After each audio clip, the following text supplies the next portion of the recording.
I'm Sarah Wilson and you're listening to the Roots and All podcast. I'm here to help you get growing. Join me as I explore everything plant related both indoors and out and provide the information you need to create your perfect green environment. Hello and welcome to this week's episode of the podcast. This week I'm talking peonies with Alec White of Primrose Peonies. If you attended this year's Chelsea Flower Show, you probably saw the amazing gold-winning stand Alec put together in the floral marquee. It was the one with the bath, peonies spilling everywhere, and the semi-nude model painted all over with peonies. It certainly caused a stir, and rightly so, because it was stunning, and if you didn't want to buy one of every single variety they had on display, then I don't think we can be friends. I was delighted to chat to Alec because I frankly have a checkered past with peonies. I've had peonies with wilt, and I've had peonies that don't flower. The best ones I've had in a garden were some I inherited in a house that I bought in Surrey. When they flowered, I rushed out to pick a load for the house and found they were overrun with ants. I've seen beautiful ones growing in other people's gardens and frankly, I've had peony envy. Determined to get to the bottom of my lack of success with peonies, I asked Alec about the most common problems gardeners face and he answered all these questions and more. We start out by discussing the different types on offer. My first question is, how many different types of peonies are there and can you explain the differences between them? Well, there are hundreds of varieties of peonies out there, absolutely hundreds. We have about 260, 70 odd varieties in commercial production on the nursery at the moment, but there's simply thousands. 3 different types of peony I would broadly sort of break it down to. You've got your everyday sort of herbaceous peonies that people are familiar with, come back in the spring, die down in the autumn. You've got your tree peonies, not really trees, large bushes, although some of them can get to 8-10 foot tall if you leave them. And then you've got the relatively new ones. They're intersectional peonies. They're a cross between a tree peony and a herbaceous peony. Now they're really exciting actually because you get the best of both worlds. Now, they've been in the press a bit this year. They're starting to get a bit of traction. What's great about them is they flower generally for about twice as long as your average tree peony. So in peony terms, this is quite an amazing thing. One of the big criticisms of peonies often is that they don't flower for very long. But with an intersexual, you can get maybe 4, maybe even 5 weeks out of them. Now, the flowers aren't always as great as the weeks go on. They have secondary, sort of side shoots, side flowers, and they aren't as big or as impressive. But the point is you do get colour on them for 4 weeks or so. Mostly flowering around May, early June. They don't grow as tall as a tree peony. They probably only get to about 2'6", 3 foot tall. So they're quite compact. They do really well in containers. They make a perfect container plant, but just as happy in the border as well. Fantastic autumn colour on the foliage. Because they've got the tree peony frame, they don't tend to need peony supports, which again is another common complaint from gardeners that their peonies are always falling over. You don't get that with a intersectional peony. And huge flowers, fantastic colours, many of which are scented. Mm-hmm. And so what's the difference between those and the herbaceous? What do the herbaceous, or what don't they have that the intersectional do? Well, the herbaceous peonies, to start with, there's a lot more herbaceous peonies than people often think. People tend to get bogged down in the really old-fashioned red one that, Granny used to have in the garden. Pretty much indestructible, doesn't get very tall, doesn't flower for very long, but will live for about 80 to 100 years. They're virtually indestructible. Also really commonly known, Sarah Bernhardt, beautiful sugar pink, mid-season flowering, sort of end of May, beginning of June. Scented, makes an excellent cut flower. But there are many more varieties than that. And if you time your varieties correctly, you can have herbaceous peonies flowering in your garden in the UK from April through till the beginning of July. There's that many varieties. That's a good point, actually. When they're in borders, do they need much space or can they take a bit of competition? Most of the herbaceous peonies will get to kind of 2'6", 3 foot across. I would always recommend giving them a bit of space, bit of air around them, to kind of breathe. It also stops sometimes with peony wilt, which is the only problem they really kind of suffer in the UK. So a bit of good airflow around them will help prevent that. Okay. So you have mentioned peony wilt, which was one of my later questions, but would you like to just explain what that is and is it fatal? Well, first of all, no, it's not fatal. It happens in the UK every year. Generally, I find it's mid-June, early July time, kind of sweeps through the UK. Good hygiene is the key. So if you've got a healthy plant and it's not stressed, it's properly watered and it's healthy, it's got plenty of airflow around it, you know, the chances are you won't get peony wilt. However, it does happen. It's not detrimental. My best advice is to simply cut out the infected stems or parts of the plant and burn them. Disinfect your secateurs or what have you afterwards, because any other plant that's touched by the infected peony wilt will then obviously suffer. But you cut it out. It's not generally detrimental, and the following year the plant will grow, flower, no problems at all. So at the moment in the garden, the peonies, kind of most of them, I suppose, have gone over or are starting to go over. What should people be doing with them at this time of the year? Well, we're having really great weather at the moment, aren't we? So I would say enjoy them. And, you know, I get a lot of people talk to me at this time of year saying, oh, that peony's dying. I'm really disappointed. What shall I do? It's going brown at the edges. Well, that's quite common. It does happen. Peonies will suffer from a bit of scorch, and that's where the leaves go brown at the tip, if they've been a little bit dry in the summer months. But your peony right now is still growing, and it's putting together its flower buds under the ground. It's working really hard. It's putting together the flower buds for next year. So don't cut it back yet. Wait till it's properly died down, because the roots and the plant is still growing. I would cut them back towards the end of September, beginning of October. If you're thinking about moving your peony, again, wait until sort of October time. That's when your peony will be dormant. Right now, the peony is sending out lots of hairy little roots and getting ready for the winter. So you don't want to damage that kind of root structure. By the time we get to October, the peony will be pretty much dormant. Then you can divide it. Then you can move it. And, you know, it's an absolute old wives' tale that you can't move peonies. You can wait till October to do it. Dig a nice big piece of peony up, or take the whole thing up. When you're dividing it, make sure that you divide it with a clean spade or a sharp knife. And you want to make sure you've got between 3 and 5 little buds. You'll see them. They're either white or pink, very soft buds underneath the surface, probably an inch or two under the soil. And as long as you've got 3 or 4 buds on each piece, you can split your peony up and it'll be very happy. Well, that's good to know. That's one wives' tale out the window. I don't know if people know whether to deadhead them or not either. Is there any benefit to doing that, or should you just leave them alone? Well, I suppose if you were to read all the books, they would tell you that you should deadhead them regularly in the summer. I don't bother, if I'm honest with you. You know, I've got more important things to do with my life. The seed heads, when they develop, I think can be very attractive. They're like little court jester hats, aren't they? And some of them are brightly coloured. I think they look quite attractive in the summer months. But mostly it's pure laziness on my part. I guess in theory, if you cut the seed heads off, you know, more energy goes into the roots, the plant bulks up and is stronger overall. Okay. I grow 10, 15,000 peonies a year. I never cut them off, and I've not noticed any detrimental effect at all. So with the tree peonies, is that a different story in terms of the care, or is that the same as the herbaceous and the intersectional peonies? Well, yeah. Look, peonies are really easy to look after.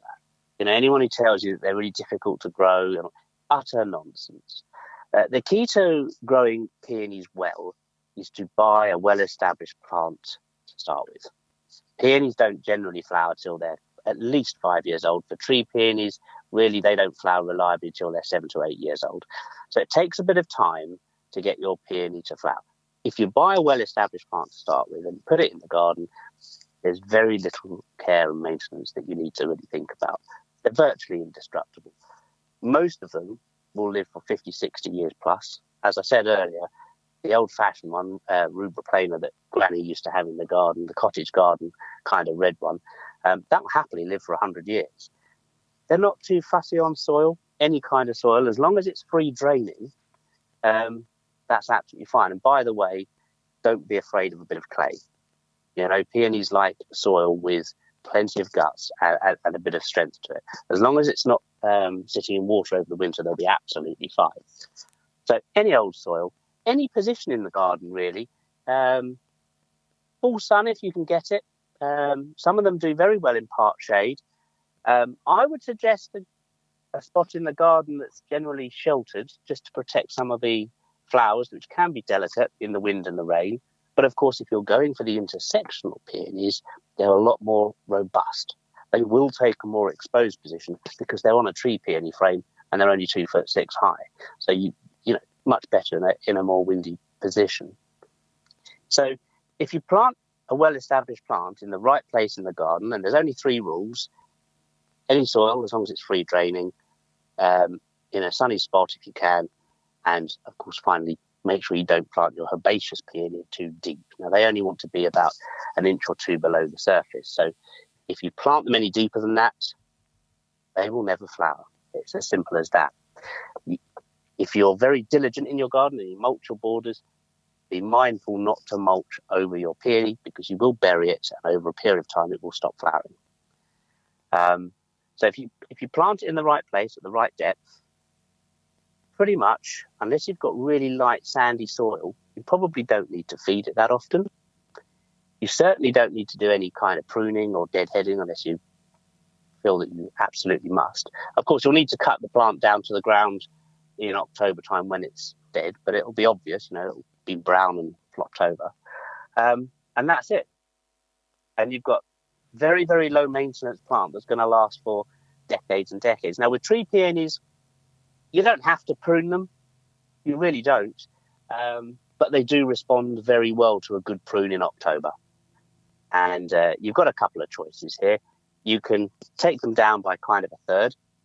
If you've got a tree peony that's got multiple stems coming out of the ground, you can kind of treat it a bit like a hydrangea and take out the old stems, every third one maybe, and kind of every other year take out the old stems, and that will just thin it out and keep it healthy. But you don't have to. Tree peonies just will look after themselves. As I say, really low maintenance. And as a plant, they don't suffer from pests and diseases very much.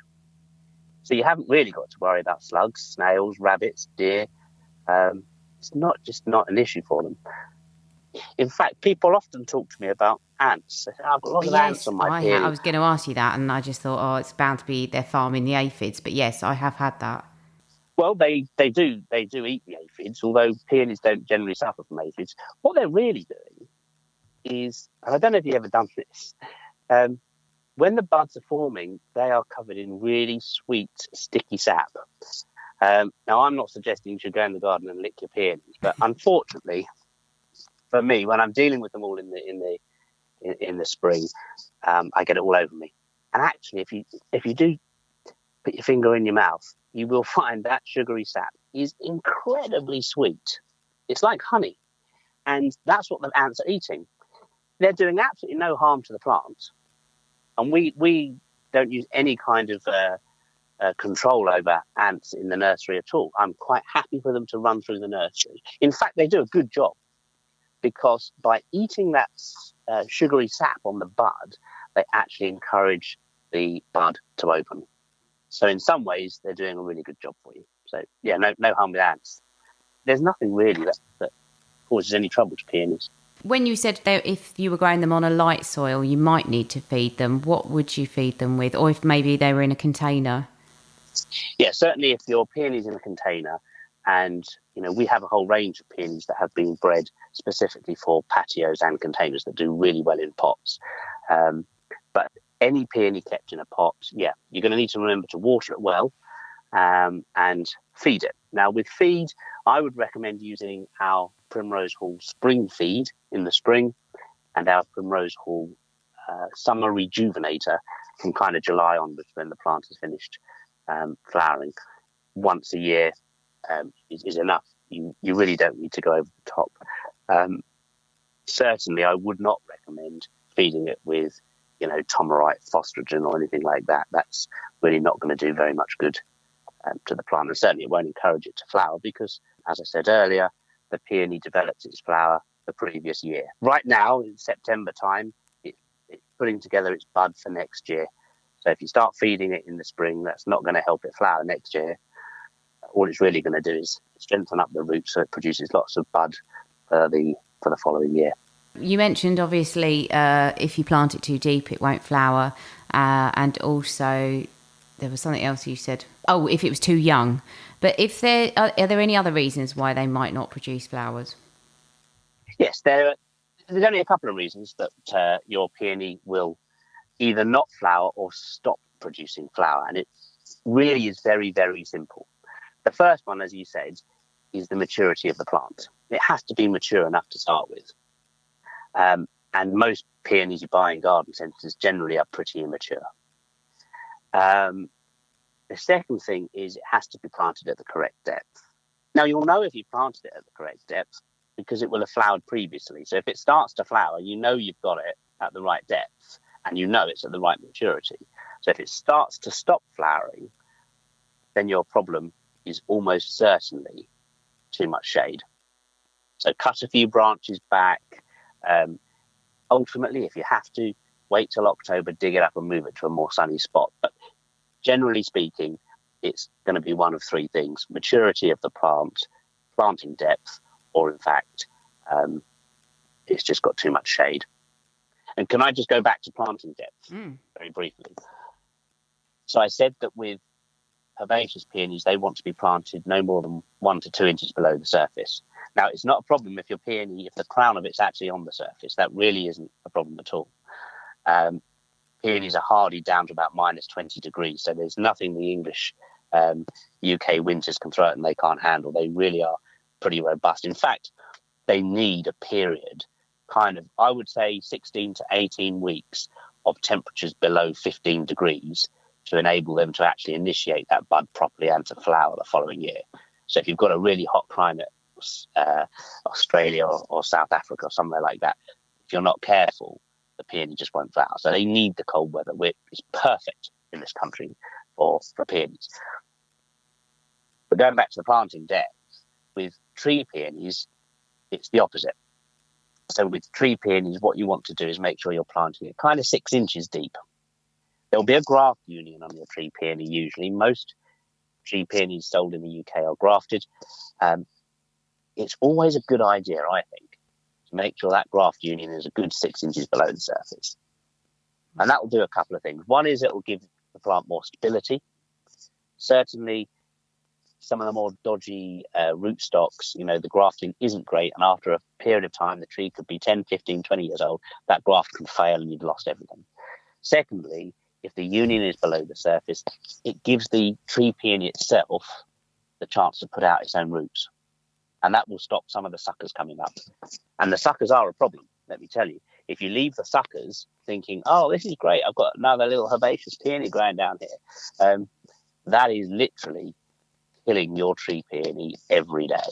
So when you see those suckers, take those bad boys out straight away because they are never going to do any good. Okay. And would you do that like you would a rose sucker? Yeah, absolutely. Yeah. Okay. Are there any other misconceptions around peonies? I was just thinking about the fallacy of not being able to move them. Are there any other things that drive you up the wall when people say it to you because you know it's not true? Well, obviously the maturity of the plant is one thing. They take a long time to flower, 5 years. So they're really easy to grow. People often think peonies are difficult to grow. And that's only half true. So I was being a bit unfair when I said they're dead easy earlier. They're actually quite complicated to get from zero, from a seed, to a flowering plant. That does take a bit of time. So the seed itself requires 2 winters. It's a double vernalization process. It's got to have 2 cold winters. So if you get a seed and you sow it and you put it in the garden, you won't see anything germinate on that for 2 years. You've got to wait for it to go through 2 winters. So that takes a bit of time. Then your plant, they grow quite slowly. It'll probably take 5 years before that plant will flower. So it can take a long time for the plant to bulk up. So if a friend has given you a peony they've grown from seed, treasure it, look after it, but be patient. And it's the same with tree peonies. They don't tend to flower reliably till they're 7 to 8 years old. So be patient. As I say, if you buy a well-established plant, and all of the plants that we sell are minimum 5 years old, tree peonies are minimum 7 years old. They're at flowering maturity. You'll be fine. But that's the first thing. Buy a well-established plant. It makes your life a lot easier. The other thing people tend to say to me is, peonies aren't scented, are they? And again, I would say that's more wrong than true. I would say 95% of all the peonies I grow are scented. There are 5 main scents with peonies, and the scent is obviously always stronger in the morning. And some peonies have a stronger scent than others. A little bit subjective, but they're nearly all scented. Don't feel that you've got to go for a peony that doesn't have a scent, because there are literally hundreds of thousands of them that you can choose from. I will give you a word of warning, though. You may have come across the coral ones, coral charm, coral sunsets, pink Hawaiian coral, etched salmon. Yeah, absolutely beautiful flowers. And if you haven't seen them, take a look there's loads of pictures on Instagram. There's some on our website too. They are incredible flowers, slightly different shape, but they all have the same thing in common, which is that they open a bright, bright hot pink, and they fade over the course of 4 or 5 days. They fade through peach and coral and lemon, and then they fade finally to kind of a dirty cream colour. So the colour change on it is fantastic. And when you look at one plant, which might have 30 or 40 flower heads on it, it looks like a tequila sunrise, of colour. It's absolutely stunning. Great flower. Unfortunately, the scent on those coral ones is not great. They are scented, but it's not great. It's very often described as just a little bit fishy. Oh. Now, they're the only ones I've ever found that have a bad smell. All of the other peonies smell nice, but just beware of the coral ones. They look great, but don't necessarily smell so good. Well, I bet there were a lot of disappointed brides this year, because I'm sure that was a very in colour. So. Oh, it's been very in for a number of years. And in fact, this year I think was the Pantone colour of the year was coral. Yeah. Oh, well, that's interesting to know. I was just thinking about what you said about cutting them back in October. In my garden, I'm just a part of me is lazy, and part of me just leaves everything over winter.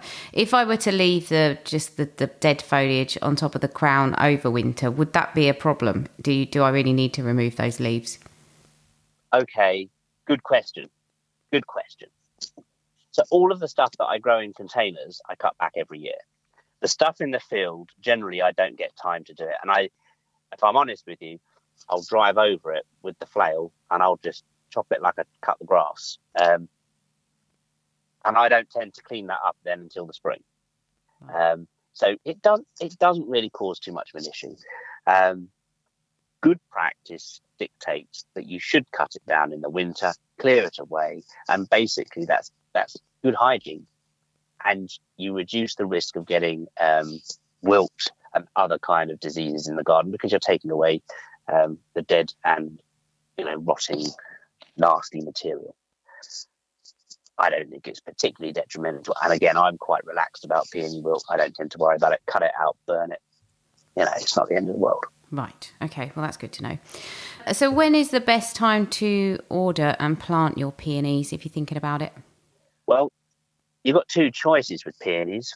You can buy bare root, or you can buy a containerized plant. And there are pros and cons for both. Bare root, my advice is buy it now. September, October, November. That's the time for bare root. I'm very disappointed when I see people selling bare roots after Christmas.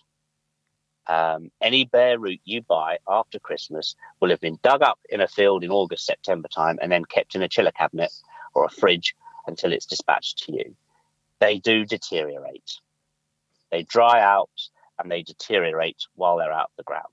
So if you have a plant, a bare root, and it's shipped to you in April, it's not going to be fresh, it's not going to flower for you that year either, and you're going to struggle. Right. So my advice with bare root is order it, buy it, take delivery September, October, November time, and get it in the ground straight away. Mm-hmm. Subject to the planting rules I said earlier. Don't plant it too deep. Plant it in a sunny spot and make sure you've got free draining soil. Okay. The big advantage of bare roots is that they are usually substantially cheaper. So you can save a bit of money, but you're going to have to do some of the hard work in planting it, getting it in the right spot, and getting it going. On the other hand, if you go for a container grown plant that's well established, it will cost you more money, but all of the work's been done for you. And you can plant a container grown peony at any time of the year. It doesn't really matter. And it certainly shouldn't stop it from flowering. And if you buy containerized peonies from us, they are shipped out at 5 years maturity. They ought to flower in the first year for you. So where could people find out more about your nursery? Do you do any of the shows? Well, yes, we do. We usually do Chelsea, Hampton Court, Tatton Park, Chatsworth. We get around Cardiff. We get around all over the UK. We're usually at Gardeners World too, which is always good fun.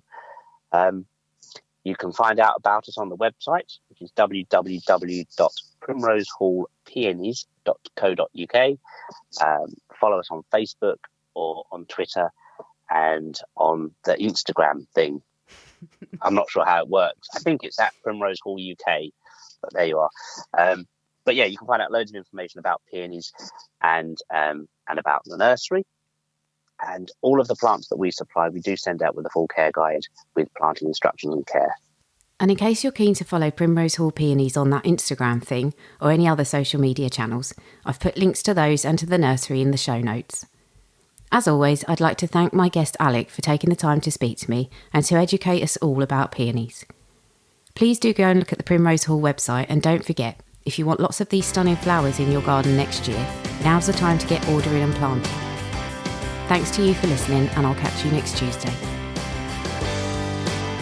You can download or listen to the podcast direct from the website www.rootsandall.co.uk, where you'll also find my blog and a sign-up form for the newsletter, which gives you a weekly roundup of content, plus the inside scoop on things like upcoming guests. Or you can subscribe wherever you normally get your podcasts. Email me with comments and feedback at podcast@rootsandall.co.uk. Follow me on Twitter, Roots and All, Facebook, Roots and All UK, and Instagram, Roots and All Pod. But please also check out my Patreon, where you can make a one-off donation or take out a monthly subscription to help support my work, because if you like what I do, please help me to continue doing it. Even if you make a one-off donation of £1, trust me, it all helps, and I will be immensely grateful. So please go to Patreon and search for Roots and All.